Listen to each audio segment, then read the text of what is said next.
Here's a number that should make you angry. $250. That is the maximum amount the New South Wales government will knock off your rates bill if you are a pensioner. Not this year, not last year. Since 1993, think about what $250 bought in 1993. A decent second-hand fridge, 3 months of groceries for one person. Almost half of the average rates bill in the country at the time.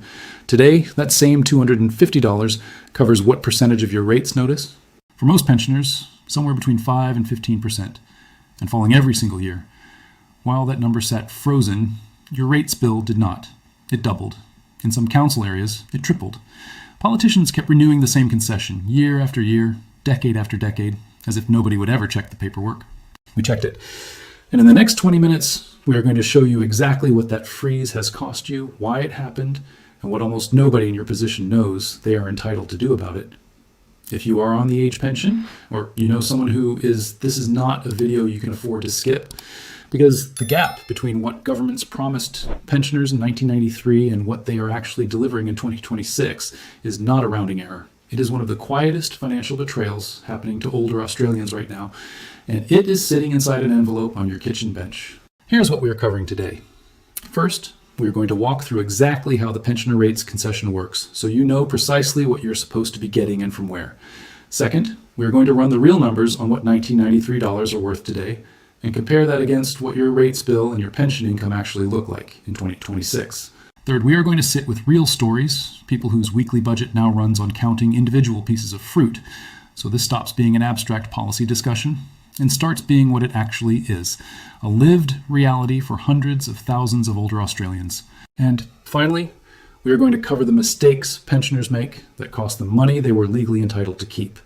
And the 2 words you need to say to your counsel that almost nobody says: stay with us, because by the end of this video, you will know something that most retirees, and frankly most financial advisors, do not fully understand about how this concession works, what it is genuinely worth, and what you can still do about it this year. Before we go further, if this is the kind of video that actually matters to your retirement, tap that like button now and make sure you are subscribed. This channel exists to dig into exactly this kind of policy detail that nobody else bothers explaining properly, and there's a lot more coming. All right, let's get into it. So how does the pensioner rates concession actually work? Every state runs its own version, but the New South Wales model is the clearest example, and it is the one written into the Local Government Act of 1993. If you hold a pensioner concession card, or you are a war widow or widower receiving the relevant Department of Veterans Affairs support, your council must give you a rebate.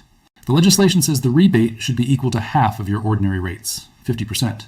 That sounds generous until you read the next clause, the one councils rarely explain out loud. That 50% discount is capped at $250 a year. Not indexed, not reviewed. $250, full stop. On top of that, if your council provides water and sewerage services directly, you can claim up to $87.50 off each of those bills as well. Altogether, in the best possible case, a pensioner in New South Wales is looking at a combined saving of around $425 a year. That is the entire legislated safety net. Other states run similar structures: Victoria, Queensland, South Australia, each with their own base concession, and each one wrestling with the exact same problem we are about to show you. Here's the detail that matters.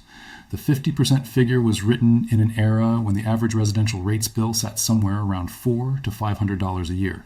Half of that landed comfortably under the $250 ceiling. The cap was not really a cap back then. It was simply how the maths worked out. Nobody in 1993 needed to worry about the ceiling because rates had not grown large enough to hit it. That is the trap. The 50% promise was never actually removed from the law. It is still sitting right there in black and white. What got quietly strangled was the ceiling underneath it, the $250 number that was supposed to move alongside prices and never did. Governments get to keep telling pensioners they receive a 50% rebate, while the real figure has collapsed to a fraction of that, and they never had to pass a single piece of legislation to make it happen. They just had to do nothing. Doing nothing was the policy. Let us put real numbers against that, because this is where it stops being abstract. The Reserve Bank's own inflation data shows that $100 in 1993 has the same purchasing power as roughly $236 today. Run that same math on the $250 concession. And if it had simply kept pace with inflation, nothing more, no generosity, no political goodwill, just tracking the cost of living the way pensions themselves are indexed twice a year, that concession would be worth close to $590 today. Not $250, $590. That is the gap inflation alone created. And inflation is the gentle part of this story. Council rates have not simply tracked inflation. In most parts of the country, they have grown faster than it. A house in Brisbane is now paying close to $1,600 a year in general rates alone. In Sydney's Mosman Council area, the average sits above $1,800. Nationally, councils pulled in $25 billion in rates revenue in the most recent financial year on record.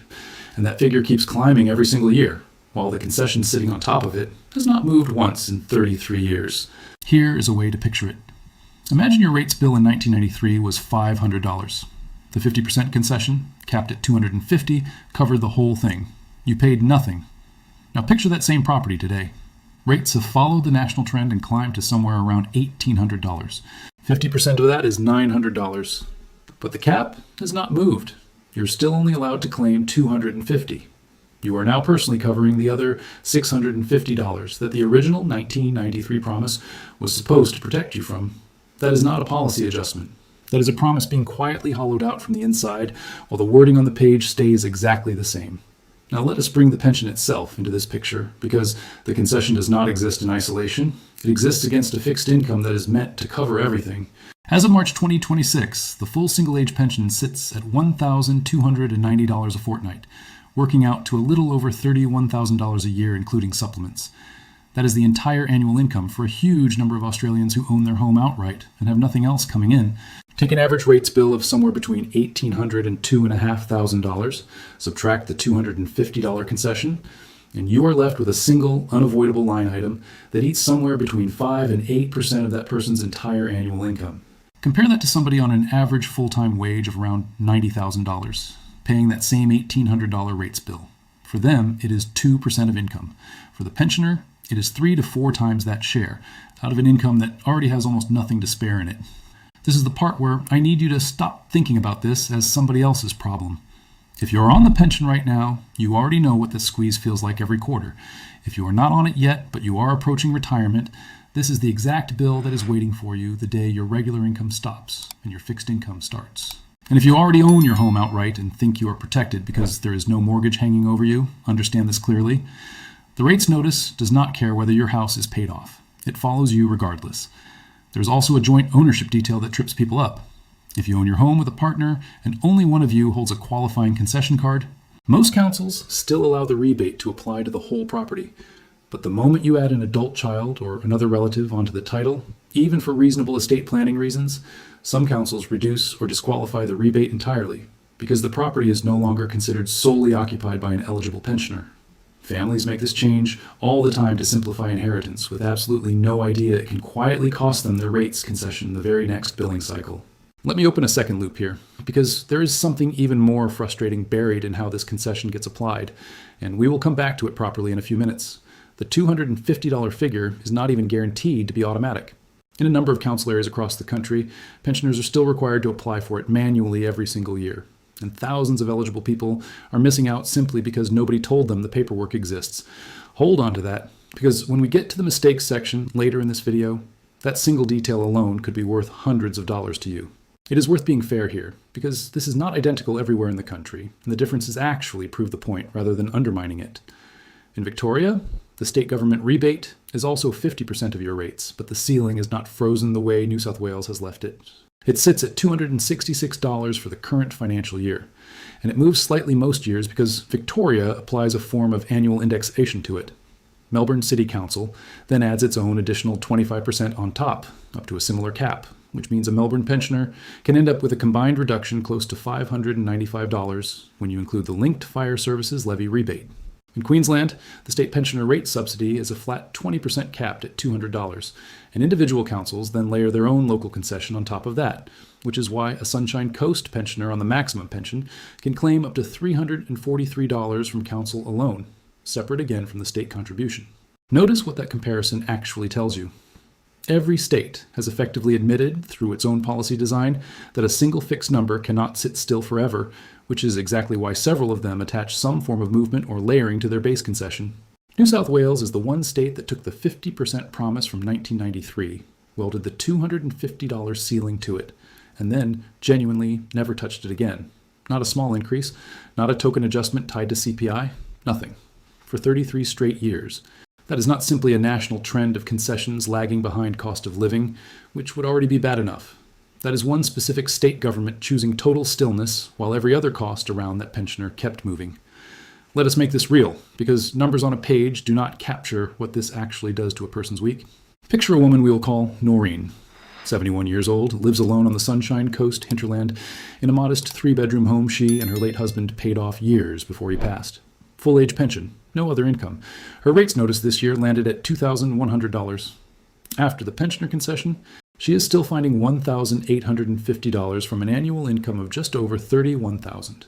Noreen pays her rates quarterly because the lump sum is simply not possible. Each quarter she sets aside a little over $460 before anything else gets paid. Before electricity, before her car registration, before food. She has told us she has started buying meat only when it is reduced for quick sale, and she has cut her weekly shop down so precisely that she genuinely knows the price of individual pieces of fruit at her local supermarket, because $2 either way changes whether she can afford them that week. Now picture a second household, a couple we will call Ray and Pat, both in their late 60s, part pensioners on the New South Wales Central Coast. Their rates bill this year jumped 9% after a land revaluation, well above the local rate peg. Ray still does 2 mornings a week on a friend's small produce stall, not because he wants to, but because that income is the only thing standing between their rates account and a payment plan with interest attached. He told us plainly that retirement was supposed to mean he stopped needing to work. Instead, he is working specifically to keep the council from adding penalty interest to a bill he already cannot fully afford. These are not rare, dramatic outliers we went looking for to make a point. This is what an entire generation of homeowners on fixed incomes is quietly doing every single week, all across the country, because the one piece of relief that was written into law for them 33 years ago never grew, while every single cost around it did. And this is not a story we are constructing from thin air. It is already showing up in council documents right now. Douglas Shire Council in far north Queensland actually cut its pensioner rebate this year, dropping the maximum discount from $1,350 down to $1,000. At the exact same time, it raised general rates and charges by an average of 8.4%. Read that again. The bill went up, the relief went down. In the same 12 months, from the same council, in a letter sent to the same pensioners. To be fair, some councils are moving the other way, and it is worth naming them, because it proves this is not physically impossible, it is a choice. The Sunshine Coast Council lifted its own pensioner concession by 5% this year, taking it to $343 for a single full pensioner. That is still nowhere near what 33 years of inflation would demand, but it shows some councils understand the problem and are at least trying to soften it, while others, operating under the exact same state legislation, are actively cutting relief in the same year they raise the bill. Whether you get help or get squeezed harder often comes down to nothing more than which council area you happen to live in, which is its own kind of unfairness. There is a third household worth mentioning, because it shows this is not only a story about people already deep into retirement. A man we will call Graham, 68, took early retirement from a trade he had worked for over 40 years, and moved onto a part pension while drawing down a modest superannuation balance to fill the gap. When he first looked at his projected retirement budget 5 years ago, he built it around a rates bill of around $1,300. This year, that same bill arrived at just over $1,900, a jump his original retirement plan never counted for, because nobody sat him down and explained that the pensioner concessional he was counting on would still be worth exactly the same $250 it was worth when he was in his 30s. Graham's story is the warning for everybody watching this who is not retired yet. Whatever number you are planning around today for rates and concessions, assume the real relief will be worth less by the time you actually need it, not more. Here is where the fear needs to sit properly, not as scare tactics, but as an honest accounting of what happens if this gap keeps widening and nobody addresses it. Councils are not required to write off unpaid rates. Every state allows penalty interest to accrue daily on any balance you cannot pay by the due date. And in most jurisdictions, that interest rate sits well above what your bank charges on a standard home loan. A concession that shrinks in real value every year does not just cost you money quietly. It pushes more pensioners every year toward the point where they cannot pay in full, which starts the interest clock, which is the exact mechanism that turns a manageable rates bill into a genuine threat to the roof over your head. The frozen concession is not a side issue. It is one of the quiet feeder pipes into a much bigger problem. Now let us talk about the mistakes, because this is the part of the video that can put real money back in your pocket this year, and almost nobody covers it properly. The first mistake is assuming the concession applies automatically the moment you turn pension age or get your pensioner concession card. In a meaningful number of council areas, it does not. You have to lodge a specific application form with your council, provide your card details, and in some cases, Renew that declaration periodically. Councils are not chasing you down to hand you a discount. If you have never actually submitted a pensioner concession application to your specific council, stop this video, find their website, and check right now, because that alone could be worth hundreds of dollars you have simply never claimed. The second mistake is treating the concession as fixed, once granted, and never checking your eligibility again after a change in circumstances. If you were assessed as a part pensioner and later moved to a full pension, or if your card type changed, some councils require you to notify them directly. The rebate does not automatically upgrade itself just because Centralink's own records changed. The third mistake, and this is the big one, is confusing a payment plan with hardship relief when you fall behind. Nearly every council will offer you a payment plan the moment you call in distress. A payment plan sounds helpful, and it can be, but read the fine print carefully, because in most cases, the daily interest on your overdue balance keeps accruing the entire time you are on that plan. You end up paying the original bill plus every day of interest, just spread out over more months. A genuine hardship provision is a different thing entirely. It can waive or defer the increase caused by a revaluation, or in some cases, reduce accrued interest altogether. The council will rarely volunteer which option you actually qualify for. You need to ask for the hardship policy by name, not simply ask to set up a plan. The fourth mistake is never checking your land valuation, because your rates bill is not actually based on the 50% rebate rule alone. It is based on a valuation set by a state valuer general who has probably never set foot on your property. If a revaluation pushes your land value up faster than your street average, your bill can jump well beyond the official rate peg, even though the concession stays frozen at exactly the same $250. You're legally allowed to formally object to that valuation within a set window after you receive the notice, typically around 60 days, and it costs nothing to lodge. There's a mistake that sits alongside that one, and it catches even pensioners who diligently applied years ago. Some councils require you to reapply, or at least reconfirm your card details, if you change address, if your title ownership changes even slightly, such as adding a family member to the deed, or if your card is reissued with a new number. Councils do not always cross-check this automatically against Centralink's system in real time. If you moved house, refinanced, or updated your pension card in the last few years and never specifically told your council afterward, do not assume the concession simply carried over. Check the actual line on your most recent notice and confirm the dollar figure is still there. Another mistake worth naming is only ever calling the general rates line and never asking about deferral specifically. A deferral is different again from both a payment plan and a hardship waiver. Several states allow eligible pensioners to defer the increase in their rates caused specifically by a land revaluation, meaning you keep paying something closer to your previous year's bill while the increase itself is parked.